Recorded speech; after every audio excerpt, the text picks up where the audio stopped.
Monday.com, connecting boards enables cross-referencing and streamlined collaboration between different project areas. Here's a guide. Access Monday.com, log into your Monday.com account and navigate to the main dashboard. Open boards. Select the boards you wish to connect.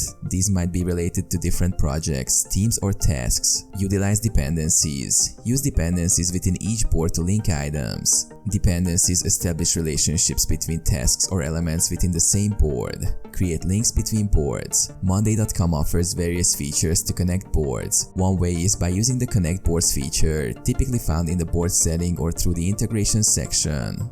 Linking columns. Another method involves using linking columns within boards. Create a column type specifically designed for linking to other boards and connect items between these columns.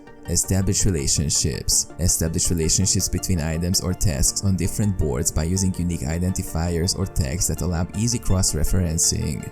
Automation and integration. Leverage Monday.com's automation and integration capabilities to synchronize data, update statuses, or trigger actions between interconnected boards.